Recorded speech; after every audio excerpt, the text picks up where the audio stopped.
السلام علیکم عزیزان محترم، آج کی ہم اس ویڈیو میں مجلس شورا عمر جو ایک شورا اس نے تشکیل دی تھی اس کا تجزیہ کریں گے۔ عزیزان محترم، حضرت عمر نے ممبران کے متعلق اپنی رائے کا بھی کھل کر اظہار فرمایا ہے۔ حضرت عمر نے محدود شورا تشکیل دی تھی، جبکہ اس حساس مسئلے کے لیے وسیع البنیاد شورا کی ضرورت تھی۔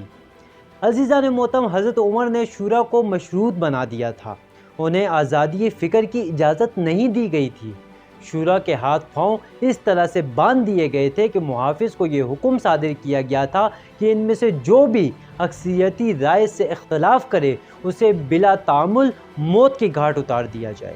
اگر دونوں طرف سے ممبران کی تعداد برابر ہو تو پھر عبد الرحمن بن عوف کی پارٹی کو ترجیح دی جائے۔ آخر عبد الرحمن بن عوف کی رائے کو ہی آخری اور حتمی رائے قرار دینے کی کیا ضرورت تھی؟ عزیزان محترم، کیا عبد الرحمن بن عوف کی رائے کو تو اس لیے تو صرف فیصلہ کن نہیں قرار دیا گیا تھا کہ انہوں نے 10 برس پہلے حضرت ابوبکر سے استفسار پر حضرت عمر کی حمایت کی تھی؟ کیا قرآن و سنت میں اس بات کا کوئی ثبوت ملتا ہے کہ جو عبد الرحمن بن عوف کی رائے کی مخالفت کرے وہ واجب القتل ہے؟ ایک مومن کی قتل کی سزا تو اللہ تعالیٰ نے یہ بیان کی ہے کہ جو کوئی بھی جان بوجھ کر مومن قتل کرے ان کی سزا جہنم ہے، وہ اس میں ہمیشہ ہمیشہ کے لیے رہے گا اور اللہ اس پر ناراض ہوگا اور اس پر لعنت کرے گا اور اس کے لیے بہت بڑا عذاب تیار کیا گیا ہے۔ عزیزان محترم، جب ایک عام مومن کے قتل کی یہ سزا ہے تو اصحاب رسول اور وہ بھی حضرت کے بقول جن سے رسول خدا صلی اللہ علیہ وآلہ وسلم راضی ہو کر دنیا سے رخصت ہو گئے تھے، ان کے قتل کی کیا سزا ہوگی؟ برادران اہل سنت اکثر فرمایا کرتے ہیں کہ رسول خدا صلی اللہ علیہ وآلہ وسلم نے فرمایا ہے کہ میرے بعد صحابی ستاروں کی طرح ہیں، تم جس کی پیروی کرو گے ہدایت پاؤ گے۔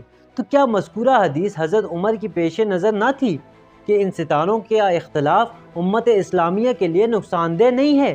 آخر انہوں نے اختلافی ستاروں کو قتل کرنے کا فرمان صادر کیوں کیا ہے؟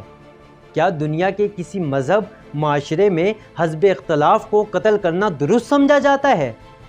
کیا عزیزان محترم عبد الرحمن بن عوف کی شخصیت حق و باطل کے معیار تھی کہ ان کی رائے سے اختلاف کرنے والے کی گردن زدنی قرار دیا جائے؟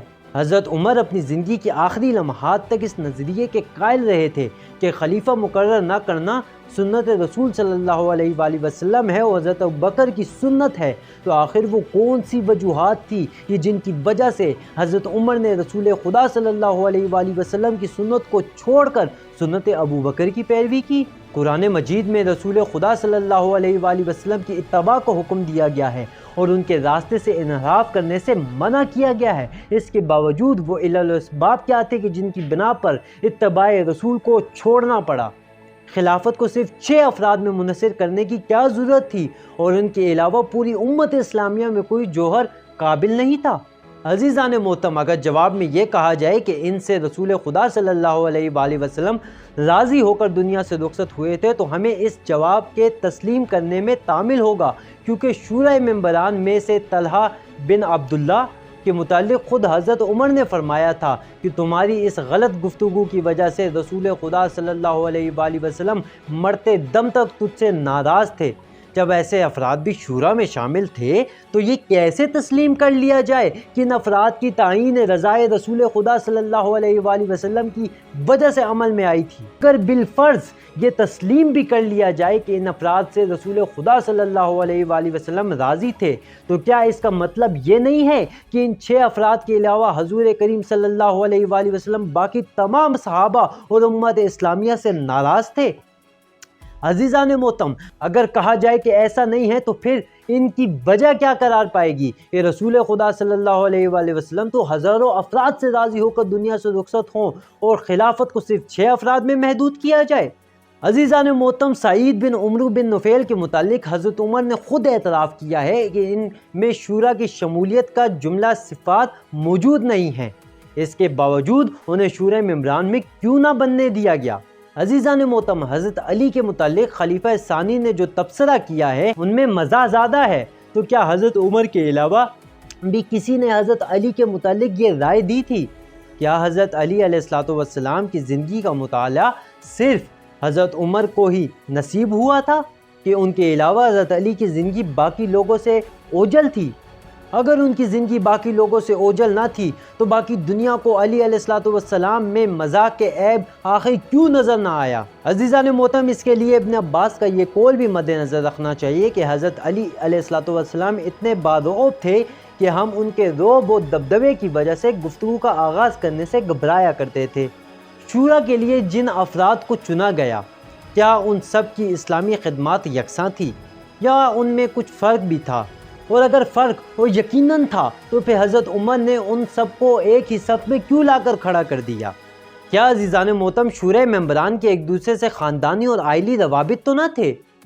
اگر ان کے درمیان عائلی روابط موجود تھے تو کیا وہ قربت داری کی وجہ سے کسی کی ناجائز حمایت بھی کر سکتے تھے یا نہیں؟ کیا یہ حقیقت نہیں ہے کہ طلحہ کا تعلق حضرت ابو بکر کے خاندان بنی تمیم سے تھا اور اس خاندان کی علی سے تعلقات کی نوعیت پیچھ پیچھ تھی؟ سعد بن ابی وقاص اور عبد الرحمن بن عوف کا تعلق بنی زہرہ سے تھا۔ بنی زہرہ کے یہ دونوں چشم و چراغ بنی امیہ سے قریبی رشتہ داری رکھتے تھے۔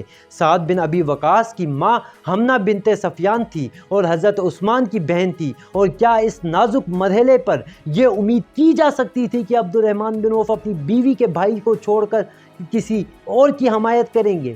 عزیزان محترم، حضرت علی کے متعلق حضرت عمر کے ریمارکس کو اگر درست بھی تسلیم کر لیا جائے تو جس مزاح کی وجہ سے کسی کو حق سے محروم ٹھہرانا درست ہے؟ عزیزان محترم، مورخ طبرانی کی روایت آپ صفحات میں پڑھ چکے ہیں کہ حضرت عمر نے خود کہا تھا کہ علی لوگوں کو حق پر چلانے کی صلاحیت رکھتے ہیں۔ اگر یہ بات درست تھی اور یقیناً درست بھی ہے تو پھر وہ کون سے عوامل تھے کہ جس کی بنیاد پر علی علیہ السلام کے انتخاب کو مشکوک بنا دیا گیا؟ علاوہ ازیں شورا کے اجلاس میں جو پھرتیاں دکھائی گئی وہ بھی قابل توجہ ہیں۔